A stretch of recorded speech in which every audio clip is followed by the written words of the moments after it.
Hey, it's me again. Okay, again, I'm just rushing to make a couple videos today. Put something up there. Like I say, it's a placeholder till I find something better. You know what it is? I'm looking for another job. Like, I have one, I like my job for the most part, but it doesn't pay enough and it has way too many hours. And I kind of want to work on stuff for not just this channel, but I have another idea that I'm going to put up on Rumble, because there are things that YouTube censors. And I have some content I want to put up there. Plus, I have a graphic novel I wanted to work on. So I have other talents I'd rather be exploring. But what did I want to get to here? Okay, so my stepfather. Now he's going to be 80 soon. I bought a single action army, Uberti, which I did a video on here. And he loves old westerns and stuff, but he really can't handle a 357 Magnum, and really a 38's probably not great for him either. So I added something to my safe, so if he wants to go to the range with me, he can use. And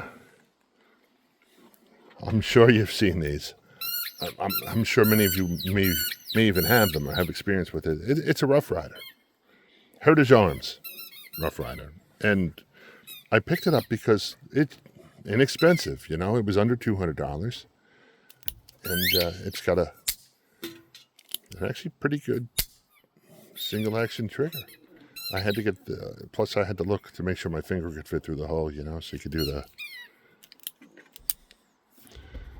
As you see right now, there are dummy rounds in there. Now, trying to explain the manual of arms of this to him was actually kind of challenging, believe it or not. For a guy who watched a lot of westerns, he really didn't understand how to load and unload these things. It is very sticky compared to the Uberti. As far as this does not exactly roll as nice. It didn't sound as nice. I don't know if you remember the Uberti's got a nice clean click to it. But, what do you want for so little money? He bought this little holster for it because he likes my gun rig that I have. And all he could find was a little holster for it for the time being. But, it's almost the size of a normal sized gun, I guess. Or is it? Hold on a minute.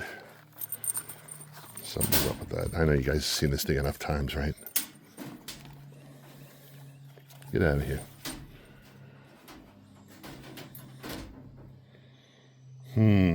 Indeed. Now watch, this is what I was talking about. I really shouldn't compare these two. They're like night and day difference, but that nice little.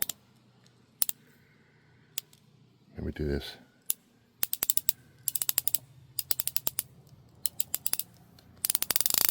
It's very smooth.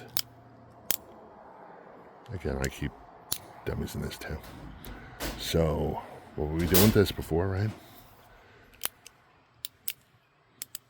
That's not too bad. Doesn't sound too bad. I know, I'm an idiot, right? He buys these things to listen to him click. All right, you got me. I have a hard time finding the loading spot on this one.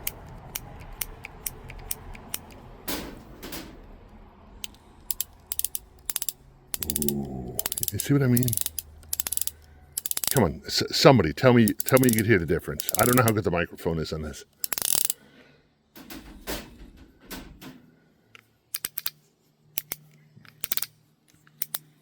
See, if I do this, equal pressure on both sides of the cylinder, not so bad. If you one pressure on one side, and I have to add pressure because it's not going to spin, it's kind of sticky.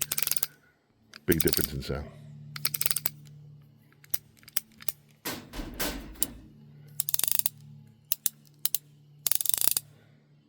All right, so there we go. Anyway, I haven't fired this yet. Again, I just picked up another 22, and I'm thinking about bringing this there to the range also. I have another 22 that I had purchased, 10-22 rifle. It's that I was going to bring as well.